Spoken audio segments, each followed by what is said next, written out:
문대원의 위클리 매거진.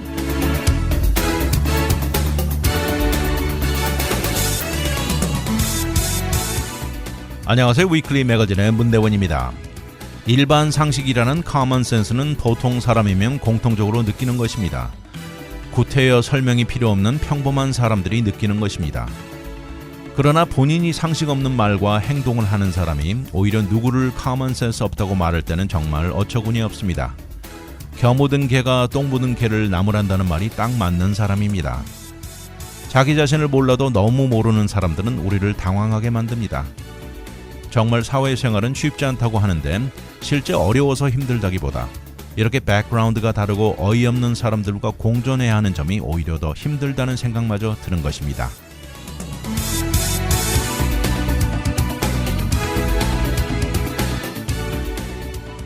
오늘의 토픽은 레드 랍스터의 몰락, 발명의 혹독한 대가, 악몽의 에어비앤비, 메모리얼 연휴, 그리고 포르토스 베이커리입니다. 지난 2020년 전 세계 시푸드의 대기업이죠. 타이 유니언 그룹이 레드 랍스터의 49%로 최고 컨트롤 주주가 된 이후에 이 식당 체인은 사양길을 걷게 된 결과입니다. 이때 당시 모든 종업원들에게 공급망이나 데이투데이 오퍼레이션에 손을 대지 않을 것을 약속했고 현재 모든 종업원들과 좋은 관계를 유지하고 싶다 이렇게 얘기를 했습니다. 그렇지만 실질적으로 전혀 약속이 이루어지지 않았던 것입니다. 타이 유니언은 치킨 오브 더 시, 존 웨스트 푸드스 등 널리 알려진 이름들을 소유하고 있는 거대한 40억 달러 엠파이어입니다. 2022년 와서 레드 랍스터의 헤드쿼터가 위치한 올랜도 오피스 내 간부급 자리에 그들의 멤버들로 여러 명 갈아치우면서 전 세계 최대 규모 시푸드 식당 사업에 관여하기 시작했습니다. 2022년 11월 타이 유니언의 파이낸스 오피서인 루드빅 가니어 씨는 우리는 레드 랍스터 운영에 한층 더 깊이 참여하게 되었다 이렇게 말을 했습니다. 그렇지만 마침내 레드 랍스터는 파산 챕터 11을 선언했고요. 그리고 이 비즈니스는 융자 측인 랜더에게 팔게 되었습니다. 이런 것을 두고 이전에 레드 랍스터의 다양한 분야를 이끌었던 간부직을 역임한 13명과 이 산업계 분석가들은 타이 유니언의 치명적인 결정들이 거대한 체인을 망가뜨렸다고 비난했습니다. 그렇지만 이런 것을 두고 타이 유니언은 팬데믹의 높은 이자율, 또 상승한 인건비 등을 이유로 들었지만 이곳에 오랫동안 몸을 담은 대부분의 사람들은 몰락의 이유는 타이 유니언의 정말 이해하기 힘든 결정들이 최악으로 작용했다고 지적한 것입니다. 서부 지역 웨스트 코스트 디비전의 수석 부사장을 역임했던 이 레스 포먼 씨는 지난 20년 동안 레드 랍스터에서 일을 했는데 2022년 해고되었습니다. 해고된 후 인터뷰에서 지난 마지막 1년 반 그곳에서 일하는 기간은 최악의 악몽 같은 시간이었다 이렇게 말을 했습니다.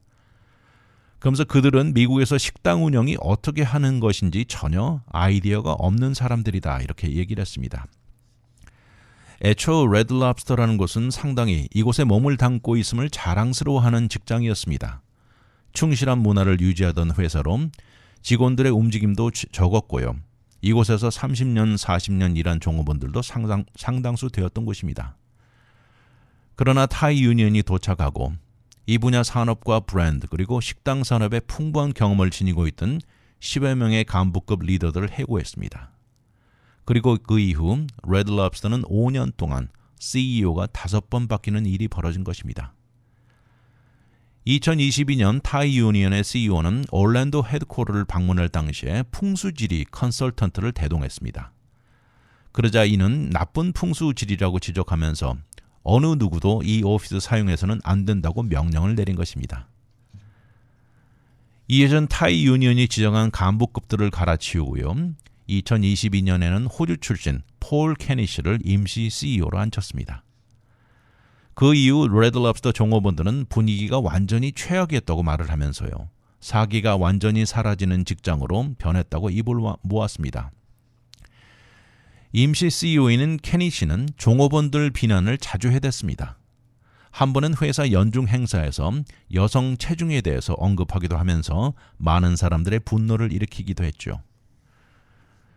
이어서 케니시 리드하에 오랜 세월 동안 레드 랍스터의 새우를 공급하던 어떻게 보면 타이 유니언과 직접 경쟁사인 두 군데와 관계를 청산하면서 새우 구입은 더 높은 가격으로 모두 타이 유니언에서만 하게 만들었습니다. 이런 변화는 결국 2023년 레드 랍스터에 $20만 내고 끝없이 새우를 먹을 수 있는 $20 Endless Shrimp 프로모션으로 이어지게 되고 결국 이것은 레드 랍스터의 종말을 가져오게 만든 결과였습니다. 레드 랍스터의 새우 공급에 치명적인 영향을 행사했다는 비난을 비껴갈 수가 없었는데요. 그러다 레드 랍스터는 이런 것에 어떤 증거도 없는 것이라고 일축했습니다. 레드 랍스터는 1968년 오늘날 캐주얼 다이닝의 선구자나 다름없는 빌 더든 씨가 시작했습니다. 이런 캐주얼 외식의 혁명을 불러온 사람인데요. 그 이후 1995년 제너럴 밀사는 레드 랍스터를 구입했고 또 이어서 2014년 더든 회사는 레드 랍스터를 그때 당시 프라이빗 에퀴티 회사인 골든 게이트 캐피털에게 $21억 넘겼습니다. 이렇게 구입하는데 자금 조달 차원에 그동안 소유하고 있던 부동산들을 팔면서 그렇지만 이 결정은 나중에 운영에 큰 차질을 가져오고요. 힘든 시기에 리즈 경비 감당이 어렵게 만든 것입니다. 이어서 타이 유니언이 $5억 7,500만 달러로 소지분 주주가 되었고요. 이어서 2020년에는 이 타이 유니언은 골든 게이트 캐피털 지분을 인수하면서 레드 랍스터를 차지하게 되었죠. 팬데믹 기간 동안 어려운 가운데도 수익은 지속되면서 2021년 8월 26,000명의 종업원들을 다시 고용했습니다. 이러는 과정에 켈리 바라디 씨를 CEO로 고용하면서 이때 새로운 파이낸스 간부, 마케팅 간부 등을 고용하면서 신선함을 추구했죠. 그러나 2022년 들어서면서 이때 시점에는 고문 자리에 오른 케니 씨는 레드 랍스터 헤드코어 방문이 더 잦아지고 간부급들에게 가하는 간섭이 더 강해졌습니다. 그리고 결국 CEO 자리에 임명된 지 8개월 만에 발라데 씨는 사임하고 만 것입니다. 레드 랍스터는 수십 년에 걸쳐서 경쟁 가격에 맞고 또 한 군데만 의존하는 위험도를 낮추면서 공급망을 다양화해왔던 것입니다. 그러나 타이 유니언이 한순간 수십 년에 걸쳐 형성된 끈끈한 망을 끊어버린 것이죠. 그리고 이어진 종업원들에게 가하는 이 더 많은 새우를 타이 유니언에서 구입하라는 압력은 심각한 수준에 이르렀습니다. 그리고 이어지는 레드 랍스터의 프로모션 중 새우에 집중되는 확률이 높아진 것이죠. 그러다 마지막 몰락은 바로 엔들러스 슈림프였습니다. 지난 20여 년 동안 그래도 한 번씩 리미티드 타임식으로 진행되어 오던 엔들러스 슈림은 그래도 제법 성공을 거두었습니다. 그러나 한 사람당 $20로 끝없는 새우 프로모션을 영구히 도입한 것이죠. 이것을 두고 회사 리더들 사이에 $20는 너무 싸다는 의견이 수두룩함에도 2023년 6월부터 밀어붙인 것입니다. 결과는 식당에서 손님들이 머무는 시간이 늘어났고요. 새우 섭취량은 기대치를 한층 넘어갔고 서비스는 느려지고 기다리는 시간도 늘어나고 질이 하락하면서 커스터머들 불만도는 높아갔습니다. 이로 인해서 손실액이 $11 million, $1,100만 기록한 것입니다. 엔들러스 슈림프는 수치스러운 기록이라면서 많은 비난을 받아왔고 요새는 소셜미디어와 조크의 대상이 되어버린 결과를 가져왔습니다. 이제 타이 유니언은 레드 랍스터 투자로 $5억 3천만 달러 손실을 맞았다고 나왔고요. 이 CEO는 투자 방향을 다른 곳으로 바꾼다면서 체인을 판다고 선언했습니다. 잠시 후 돌아오겠습니다. 문대원의 위클리 매거진은 30여년간 오직 이민법만 다뤄왔습니다. 이민법 전문 변호사 4명이 함께 도와드리는 희망 법률그룹 제공입니다.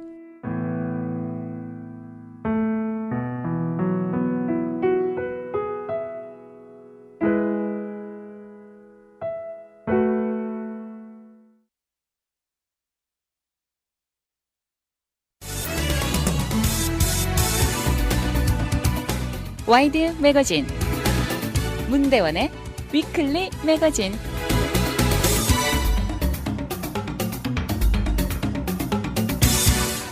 한때 발명의 대가로 여겨지고요. 또 그가 발명한 것들은 미국의 생활을 완전히 바꾸어 놓았지만 이제 100년이 지난 오늘날 우리들은 이것으로 인한 대가를 치르고 있습니다. 장본인은 바로 타머스 미즐리 주니어라는 사람인데요. 1924년 그때 당시 제너럴 모터스의 케미컬 엔지니어로 있을 당시였습니다. 발명가인 그는 수많은 저널리스트와 관중 앞에서 납을 본인 손에 붓고요.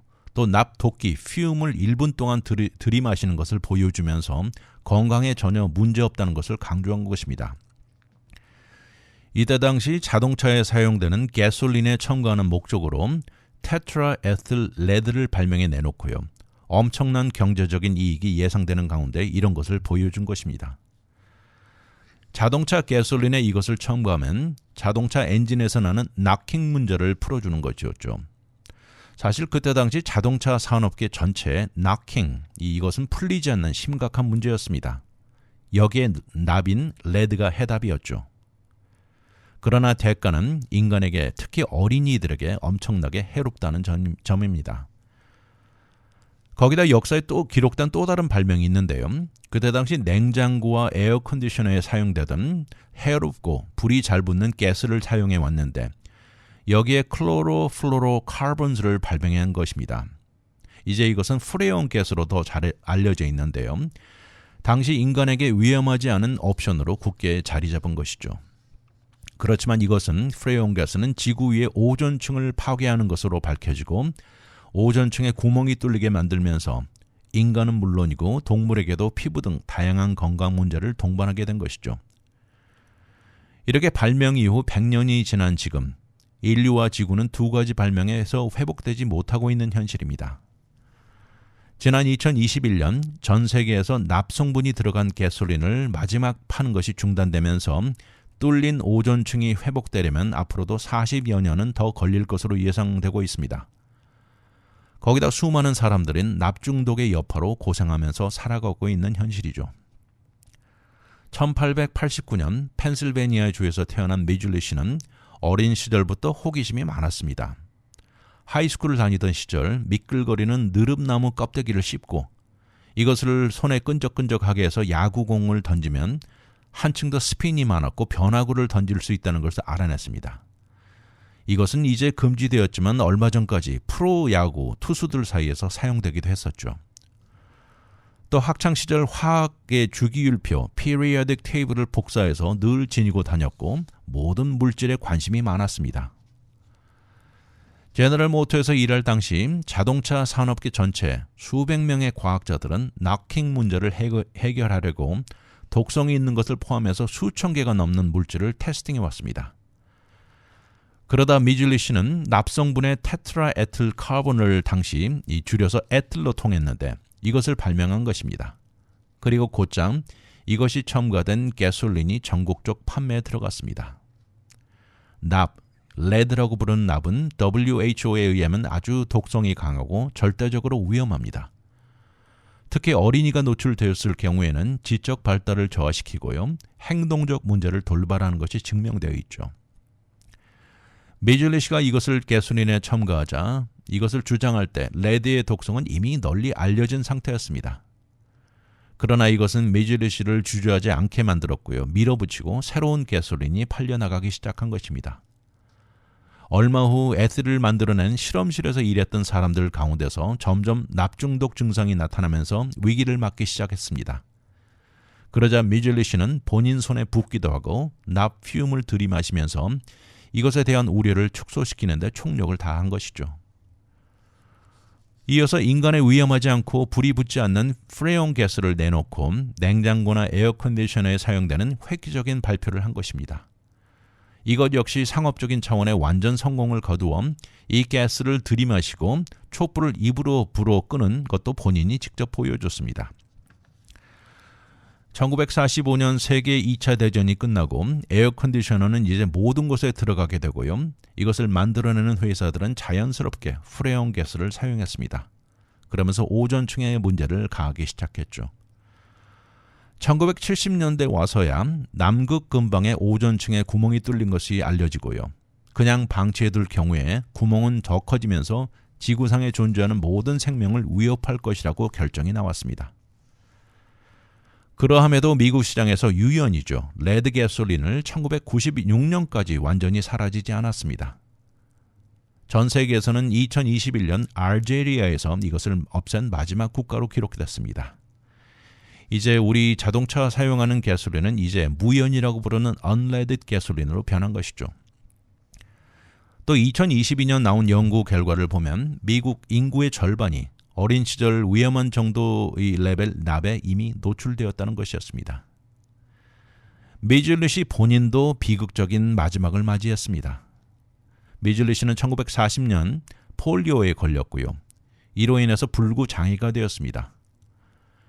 그러면서 본인을 위한 또 다른 발명품을 내놓았는데 본인을 침대에서 일으켜 휠체어에 옮겨놓는 기계를 발명한 것입니다. 이것은 여러 개 줄과 들어올리는 폴리를 이용해 만든 발명품이었습니다. 그러나 1944년 11월 2일 본인이 만든 기계 줄에 목이 감기면서 비극적인 죽음을 맞이합니다. 본인이 발명한 것에 사망한 것이 너무나 아이러니하다는 말까지 나왔는데요. 결국 공식적인 사망 이후로는 자살로 기록됐습니다. 이런 발명품을 내놓은 그는 사실 많은 죄책감에 시달렸다고 합니다.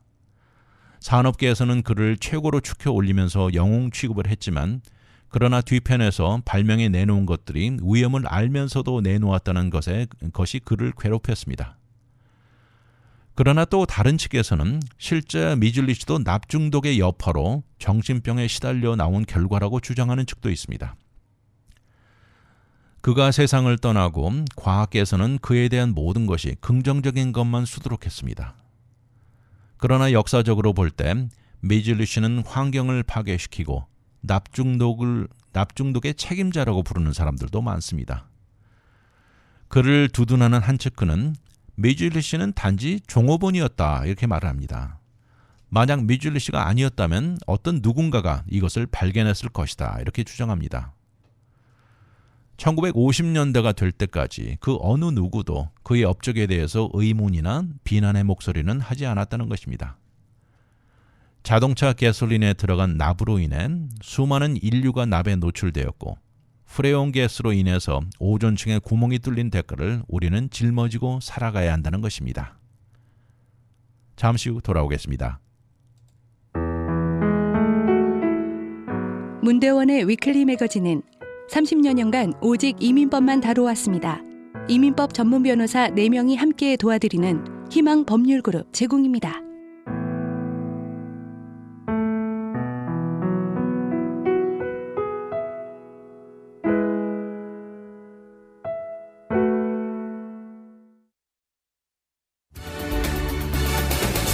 오늘의 미국 안 봐도 눈에 환합니다. 와이드 매거진 문대원의 위클리 매거진.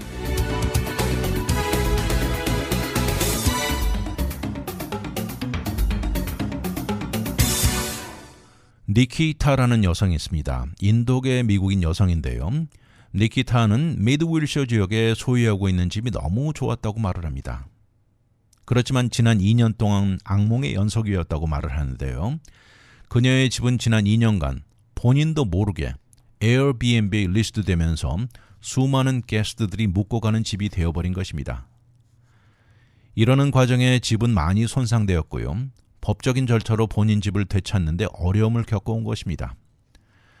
이 집을 렌트한 사람은 니콜라스 자르제빅이란 남성인데요. 이 남성은 현재 5,000마일 떨어진 영국에 살면서 이렇게 집을 에어비앤비에 올려놓고 돈을 벌어온 것입니다. 닉 다이버로 알려진 남성인데 이 사람은 돌아다니면서 공연하는 가수에 최근에는 앨범까지 내놓았습니다.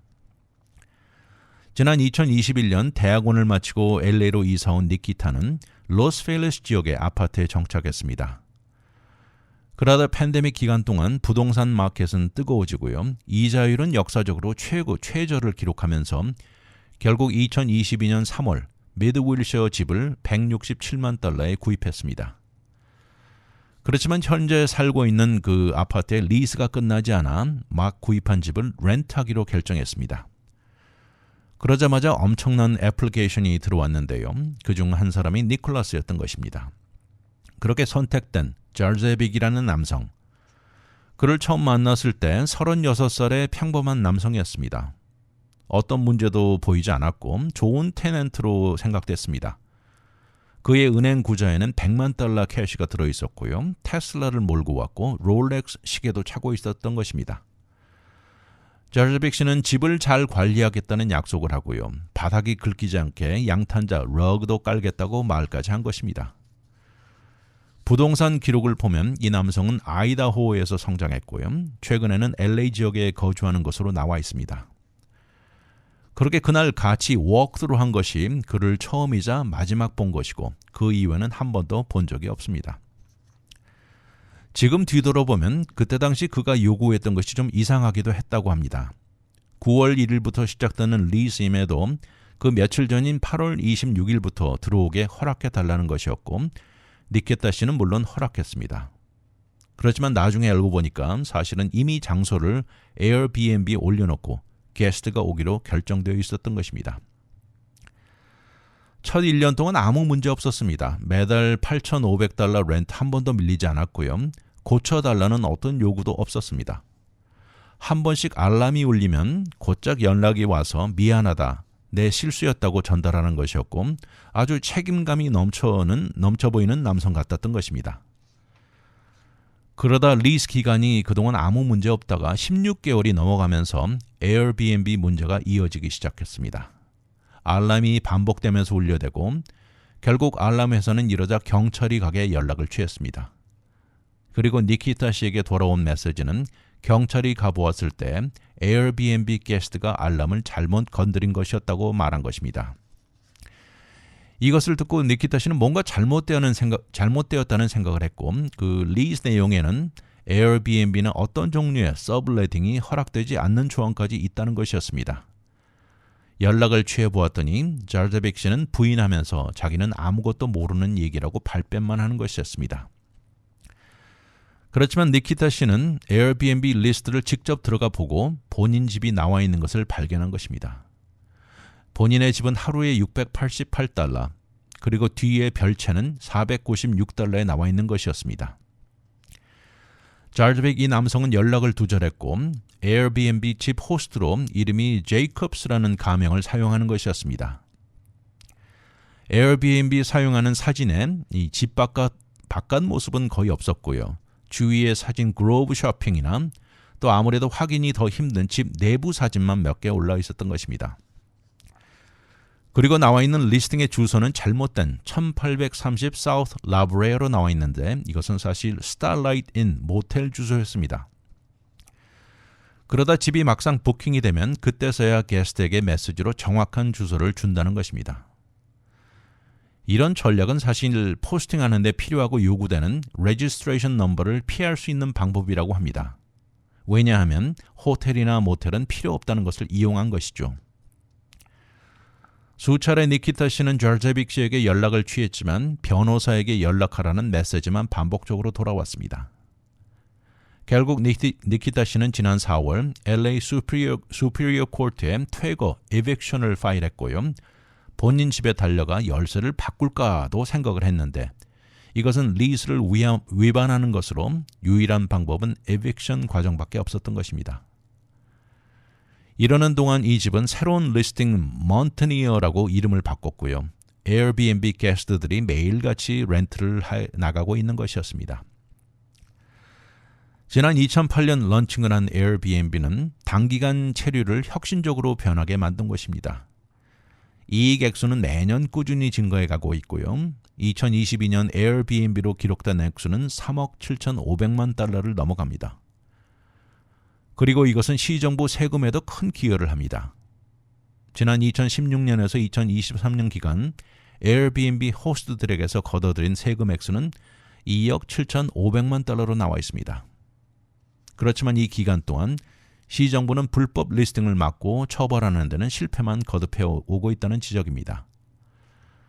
최근 데이터를 보면요. 렌트 가격이 꾸준히 증가하면서 에어비앤비 웹사이트에도 리스팅 베리피케이션 과정에 제한적인 것을 인정한 내용도 들어 있습니다. 정확한 주소나 장소나 호스트에게 연락 등 모든 것을 개런티하지는 못한다는 입장만 내놓고 있습니다. 지난 2022년에서 23년 동안 LA에서 주인이 아닌 사람이 불법으로 에어비앤비 호스팅을 해서 걷어들인 액수는 21만 5,954달러로 기록되어 있습니다. 이것은 한 달에 평균 13,500달러인 셈인데요. 현재 시정부는 완전히 속수무책인 경우 너무 많다는 비난이 끌어오르고 있습니다. 결국 LA 타임스는 에어비앤비 리스팅에 여전히 올라있는지 문의를 했고요. 그러자 며칠 후 니키타 씨 집은 리스팅에서 사라졌습니다. 결국 몇 달에 걸쳐서 법정에서 진행된 퇴거 과정 후에 승인을 받았고요. 젤저빅 씨를 퇴거시킬 자격을 얻었습니다. 이제는 셰리프의 도움으로 본인 집을 되찾게 된 것이죠. 그러나 이 과정은 끝나지 않았습니다. 이 과정 오직 셰리프 디파트먼이 할 수 있다고 하는데 LA 셰리프 디파트먼은 지난 코비드 기간 동안 퇴거 조치가 금지되었던 유예 기간이 지난 3월 만료되면서 그 이후 밀려드는 퇴거 케이스가 넘쳐나서 현재 3달 웨이팅이라는 현실입니다. 그녀가 뒤돌아보면서 추측을 하는 것을 보면 이 지난 기간 동안 집의 손상, 변호사 비용, 잃어버린 렌트 비용 다 합치면 10만 달러 이상 손해보았다고 말합니다. 잘저빅 씨 인스타그램이 버젓에 나와 있는 모습인데요. 영국 전역에 공연 내용이 실려있고 그를 소송을 할까 생각도 해봤는데 다른 나라에 사는 사람에게 소송을 거는 건 너무 복잡하고 여기에 들어가는 비용도 상상을 넘는다는 것입니다. 결국 니키타 씨는 남자친구와 숨을 죽이면서 이것을 기다리는 방법밖에 없는 악몽 같은 에어비앤비 현실입니다. 잠시 후 돌아오겠습니다. 문대원의 위클리 매거진은 30여년간 오직 이민법만 다뤄왔습니다. 이민법 전문 변호사 4명이 함께 도와드리는 희망 법률그룹 제공입니다.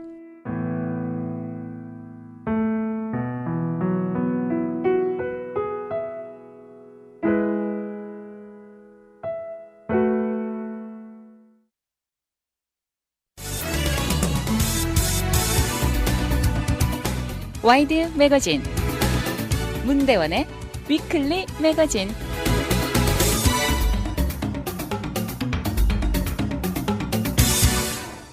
이제 지난 메모리얼 연휴를 보내면서 이제 비공식적으로 여름의 시작이나 마찬가지죠. 그런데 올해 정말 많은 사람들이 여행을 다녀온 것 같습니다. 메모리얼 주말이 시작점인 지난 금요일 공항의 TSA 스크리닝을 거쳐간 승객 숫자는 295만 명이 넘는 신기록을 세웠습니다. 전국에 있는 모든 공항 체크포인트마다 합쳐진 것인데요. 이번 연휴가 사실 다가오기 전에도 TSA도 연휴 중 금요일이 가장 바쁜 날로 기대하면서 거의 300만 명을 기대한다고 발표하기도 했었죠. 이런 상황은 전국 모든 공항들의 예외가 없었습니다. 작년 여행객 증가부터 팬데믹에서 이제는 완전히 벗어난 것 같은 느낌이 들었는데요. 메모리얼 연휴 여행객은 작년 숫자를 넘어갈 것을 기대했습니다. 그러면서 올해 기록은 2005년 이후 최고 기록이라는 것입니다. 유나이티드 항공사는 메모리얼 연휴 동안 목요일에서 그 다음 화요일 동안 매일 평균 50만 명이 비행기를 여행할 것이라고 기대했고요. 델타 항공사도 메모리얼 연휴에 300만 승객이 예상된다고 수치를 내놓았고 아메리칸 에어라인즈 역시 390만 승객을 기대한다고 발표했었던 것이죠. 메모리얼 연휴 숫자가 지난 20여 년 만에 최고라면서 2019년과 비교해봐도 올해 추가 100만 명이 증가했다고 합니다. 이것의 의미는 팬데믹 이전 수치를 앞질렀다는 것이죠. 또 한 가지 올해 메모리얼 연휴 항공기 티켓 가격은 작년과 거의 같은 수준이라고 나와 있습니다. 그런가 하면 자동차 여행 숫자도 기록적이었습니다. 공식적으로 여름의 시작점인 6월이 아직 조금 남아있지만 대부분 여행객들은 보통 메모리얼 연휴가 비공식 여름의 시작으로 여깁니다. 이런 것을 여행객 숫자나 자동차 트래픽이 대변해 준다고 말을 하고 있는데요. 이번에 AAA가 내놓은 숫자를 보면 지난 목요일부터 메모리얼 월요일 사이 최소한 50마일 이상 움직인 사람 숫자가 4,380만 명이 넘었다는 것인데 이것은 2023년보다 4% 증가한 것입니다. 또 렌트카 회사 hertz는 올해 목요일, 금요일 렌트카 수요가 가장 높은 도시로 아틀란타, 보스턴, 라스베가스, 올랜도를 들었습니다. 또 트래픽의 가장 바쁜 시간으로 매일 오후 12시에서 6시 사이가 가장 붐볐다고 했고요. 가장 운전하기 적합한 시간은 아침 11시 전, 또 저녁 7시 이후였다고 나와 있습니다. 연휴 여행 방법 중 여전히 자동차 이용이 높은 편인데요. 아무래도 이유는 이 편리함에 자유로움을 들었습니다. 가솔린 가격도 작년과 비슷한 정도였고요. 전국 평균이 갤런당 3달러 57센트로 나와 있죠. 올 봄에 사실 가솔린 가격이 뛰어올랐다가 최근 들어서는 다소 안정세를 보이고 있죠. 그러나 여름 피크 타임이 오면 가솔린 가격이 조금 오를 가능성도 있다는 것입니다. 더욱이 작년에 비해서 올해는 중동 지역과 유크레인 지역 두 개 전쟁이 동시 진행 중이라 오일 가격에 변수가 있다는 지적도 있습니다. 거기다 200만 명 정도는 버스나 크루즈 선박, 기차를 이용해서 여행을 다녀오기도 했다고 나와 있습니다. 이것도 작년보다 5.6%가 증가했는데 사실 이 캐테고리야말로 팬데믹 당시 가장 큰 타격을 입었던 것이죠. 이제 올해 다가오는 할리데이 기간마다 여행객 숫자가 기록을 세울 것이라는 전망이 나오면서요. 조만간 제일 먼저 다가올 독립기념일, 또 이어서 노동절, 땡스기빙 연휴도 그다지 멀리 남은 것이 아니라는 지적입니다. 그런데 이런 뉴스를 접할 때마다 항상 AAA 같은 곳에서는 이런 여행객 예상을 어떻게 계산하는지도 궁금하고 흥미롭기도 합니다. 사실 AAA는 여러 개 단체들과 파트너십을 체결하고 있는데 이 중에 하나가 S&P 글로벌이라고 있습니다. 이렇게 S&P 글로벌과 AAA 두 단체는 경제적, 산업적 차원의 다양한 요소들을 함께 연구합니다. 이런 것들은 미국인들이 갖는 여행과 레저의 방향을 예측할 수 있게 해주는 요소들임이 증명되어 있다고 하는데요. 여러 요소들 중에 어떤 것은 현재 고용 상황, 경제적 성장, 소비 형태 등 큰 그림을 제공하고 예측에 도움을 주는 것들도 있고요. 또 아니면 당장 가솔린 가격, 항공객 상황 등 직접적으로 정보를 주는 것들로 구성되어 있습니다. 어떻게 짧게 생각하면 가솔린 가격, 항공료들이야말로 가장 큰 영향을 줄 것 같은데 근데 놀랍게도 생각보다 여파는 덜하다고 합니다. 작년 여름에 가솔린 가격이 기록적이었는데 이것으로 인해서 여행을 연기하거나 취소하는 숫자는 큰 변함이 없었다고 나와 있습니다. 단지 이것에 적응해서 사람들이 버짓을 조절하고 변하는데 그쳤다는 것입니다. AAA는 이런 실제 숫자를 MMGY Travel Intelligence로부터 받는다고 나와 있는데요. 더 정확하게는 DK Shiflet Travel Performance Monitor로부터 제공을 받습니다. 이들은 매달 14,000에서 17,000명 정도에게 설문조사 연락을 취하고요. 이 중에 약 5,800명 정도가 설문조사에 답을 한다는 것입니다. 이런 조사 질문들 중에는 지난 연휴에 어디를 갔었는지, 무엇을 했는지, 어떤 방식으로 여행을 했는지, 어디에 묵었는지, 또 어느 정도 지출했는지, 누구와 함께 갔는지 등 질문을 하고 이 모든 데이터를 모읍니다.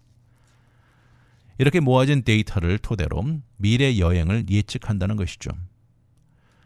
이렇게 시간이 다가오면서 여행의 트렌드를 알려주는 것이고 이 정보를 토대로 예상하는 것입니다. 물론 적은 숫자 샘플 사이즈로 시작하지만 이 숫자를 크게 늘리고 대규모로 추정하는 결과이죠. 이렇게 얻은 결과 MMGY 숫자에 현재 경제적 트렌드를 합쳐서 AAA는 예측 숫자를 내놓는 것입니다. 물론 예상하는 숫자가 늘 매치되는 것은 아니지만 그래도 상당히 근접한 숫자라고 하는데요. 이들이 주장하는 것은 인간 역사는 늘 반복되기 마련이고 이런 모든 트렌드도 역시 반복된다는 것을 지적합니다. 이런 차원의 이번 메모리얼 연휴 여행 결과는 다가오는 여름철의 그림을 제공한다는 것인데 곧장 다가올 독립기념일 4th of July를 시작해서 노동절 레이버데이 연휴까지 내다볼 수 있다고 합니다. 잠시 후 돌아오겠습니다. 문대원의 위클리 매거진은 30여 년간 오직 이민법만 다뤄왔습니다. 이민법 전문 변호사 4명이 함께 도와드리는 희망 법률그룹 제공입니다.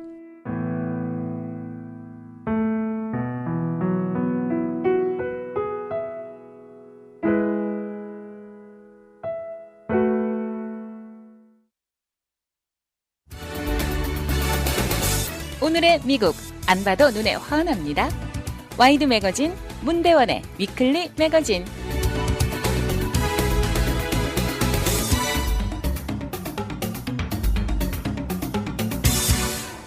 한인들도 좋아하는 포르토스 베이커리, 정말 사람들 미어 터지는 것이죠. LA 지역의 노란색 베이커리 박스 누구나 다 아실 텐데요. 바로 쿠바 베이커리입니다. 이것을 세운 부부가 포르토 부부, 쿠바 이민자들입니다. 이번에 남편 라울 포르토 씨는 지난 수요일 92살의 나이로 세상을 떠났고요. 부인 로자 씨는 지난 2019년 세상을 먼저 떠났습니다. 이들은 수많은 쿠바 이민자들에게 고향의 맛을 맛보게 해준 것이죠. 이제 포르토스 베이커리는 쿠바를 넘어 완전히 LA 상징으로 자리 잡았습니다. 이제 부부는 세상을 떠났지만 3명의 자녀, 베아트리스, 라울 주니어, 마르가리타, 그리고 수많은 손자, 손녀들이 비즈니스를 이끌어가고 있습니다. 이들은 모두 자라면서 부모님을 도우면서 자연스럽게 베이커리에 종사하게 되었죠. 쿠바의 만자니오 지역 출신인 포르토 부부는 피델 카스트로 정권 하에 대기자 명단에 올려놓고 미국으로 이주를 몇 년 동안 희망해 왔습니다. 이 시절 라울 시니어는 노동 캠프에 끌려가기도 했고요. 로자 씨는 실직까지 한 어려운 시기를 거쳤습니다. 이때 로자 씨는 가족이 살아남기 위해서 케이크와 페이스트리를 굽기 시작했습니다. 그러다 기적적으로 1971년 미국 이민이 허락되면서 그때 레시피를 지참하고 미국에서 좀 더 나은 삶의 꿈을 가지고 옮겨왔습니다. 곧장 로자 씨는 부엌에서 굽기 시작했고 주문이 쇄도해 왔습니다. 부부가 LA 도착해서 부인이 부엌에서 바삐 일하는 데 도움을 주려고 라울 씨는 청소부 등 닥치는 대로 열심히 일을 했습니다. 도움이 필요한 것은 다 도왔습니다. 심지어 다른 제과점에 가서 일한 적도 있을 정도입니다. 몇 년이 지나고 점점 더 바빠지면서 부인을 풀타임으로 돕기 시작했습니다. 그리고 비즈니스 성장시키는 데 총력을 다 가했죠. 지칠 줄 모르는 노력과 성실함으로 조그만 패밀리 비즈니스를 LA 전 커뮤니티의 상징적인 존재로 성장시킨 것입니다. 겸손하다는 말이 무색할 정도로 라울 시니어는 남편이면서 아버지의 비즈니스맨으로 주위 사람들에게 따뜻함을 주었던 사람입니다. 포르토스 엠파이어는 1976년 실버레이크 지역의 조그만 스트립몰에 300스퀘어풋 면적의 작은 첫 번째 스토어를 열었습니다. 융자를 받아서 문을 열었는데요. 이런 시작으로부터 거대한 쿠바 제과점을 넘어 이제는 데이니쉬, 프루트 타르트, 머핀 등 다양한 문화에도 다 어필되는 장소가 되었죠. 그러다 1982년 포르토스는 글렌데일로 장소를 옮기고 이제는 버뱅크, 다우니, 부에나파크, 웨스코비나, 노스리지로 늘어났고 조만간 애나하임의 다운타운 디즈니에 추가로 매장이 들어설 예정입니다. 로자 씨는 지난 2019년 먼저 세상을 떠났는데 LA 자리 잡은 후에 쿠바 이민자 숫자가 점점 줄어들었고 일대 메뉴의 중요성을 인식했습니다. LA의 인구 분포도에 맞추기로 노력했죠. 그로 인해서 이제 포르토스는 절대 쿠바 이민자들만을 위한 베이커리를 한층 넘어선 것입니다. 이곳을 가본 사람들이라면 익숙할 텐데요. 갈 때마다 붐비는 장소는 정말 놀라울 정도입니다. 주문대 앞에 길게 늘어선 줄에 정신이 없고요. 음식을 먹는 다이닝 에리어는 역시 꽉 차 있습니다. 테이블이 하나만 비면 수많은 사람들이 뛰다시피 자리 맡으려 경쟁도 일어납니다. 토요일 같은 경우에는 줄 서 있는 인파들이 마치 디즈니랜드에 와 있나 착각할 정도라고 하는데요. 근데 놀랍게도 생각보다 줄이 빨리 움직인다고 사람들이 말합니다. 이제 포르토스의 메뉴 아이템 숫자는 100가지가 넘어갑니다. 샌드위치 종류만도 10가지가 넘고요. 수프, 샐러드, 크로상, 치즈케이크 없는 종류는 거의 없습니다. 로자 씨가 살아있을 당시 LA 타임스와 인터뷰한 내용이 흥미롭습니다. 성장기 케이크를 만들기 시작했던 이야기는 쿠바 시절로 거슬러 올라갑니다. 이때 이모와 몇 년 같은 집에서 살았는데 그때 당시 이모에게 배운 레시피는 그녀의 할머니에게서 내려온 것이었다고 합니다. 이모와 기억이 이 마음에 간직하고 있고 베이커리 비즈니스를 열었고 언제고 그때 기억이 그녀를 강하게 만들어 주었다는 것입니다. 그러다 티네이저 시절 하바나의 보딩스쿨을 마치고 만자니오 집에 돌아온 것입니다. 그때 당시 그녀가 베이커리를 운영할지 운명인지는 전혀 몰랐다고 하는데요. 시가 공장 안에 오피스 자리에 직업을 얻어 이것을 평생 직업으로 생각하고 일하고 있었는데 피델 카스트로가 들어서면서 모든 것이 변했다는 것입니다. 쿠바 혁명이 일어나고 모든 것이 변했다. 로자 씨는 그때를 기억하면서 말합니다. 그리고 이때 당시 쿠바를 떠나는 가족들은 국가의 적으로 취급되었다는 것입니다. 험난한 고문에 시련이 가해지곤 했는데요. 실직하는 사람들은 줄줄이 이어지고 소유하고 있던 재산은 모두 정부에게 압수되었던 것입니다. 라울 씨의 남동생도 노동 캠프에서 사망하기도 한 것입니다. 미국에 어렵게 기적적으로 도착한 폴터 부부, 빵을 굽기 시작했고요. 남편은 지금 파산한 그때 당시 유명했던 베이커리 밴디 캠프에서 밤에 일하면서 생활을 유지해 나갔습니다. 어려운 시절 사람들이 요구하는 수요에 맞추기 시작했고요. 멕시칸들이 원해서 멕시칸 콘차나 도넛을 만들어냈고 무엇이든 사람들이 원하는 것이면 구워간 것입니다. 이러면서 LA 지역의 다양한 문화에 맞추면서 메뉴 아이템은 점점 늘어난 것입니다. 세월에 맞춰서 늘어나는 메뉴 숫자에 직접 가담한 사람이 있는데 바로 1977년부터 연구개발 부서에서 같이한 안토니오 살라자 씨였습니다. 안토니오 씨 역시 쿠바의 만자니오의 같은 고향 출신입니다. 이제 로자 씨와 라울 씨 부부는 세상을 떠났지만 그들의 전설은 영원히 지속될 것입니다. 맛있는 베이커리를 넘어서 LA시 전체와 다양한 문화 그리고 다른 백그라운드의 사람들을 하나로 묶어주는 곳이 되었습니다. 이제 이런 거대한 전설을 이어갈 자녀들과 손자 손녀들은 우리는 쿠바에서 와서 전통을 유지하고 살지만 그러나 동시에 우리는 모든 커뮤니티에 오픈되어 있다고 강조합니다. 인터뷰에 그녀의 성공 비결을 물으니까 조그만 행운에 열심히 일하는 것, A little luck and hard work, 이것이 바로 비결이었다고 겸손하게 웃습니다.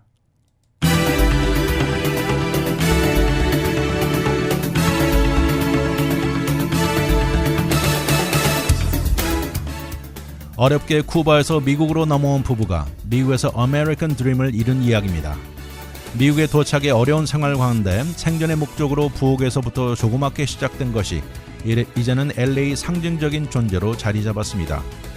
폴터스에 가보면 커피와 페이스트리를 즐길 수 있는 다이닝 에리어에는 쿠바계뿐만 아니라 다양한 사람들이 꽉 메우고 앉아 즐기는 모습입니다.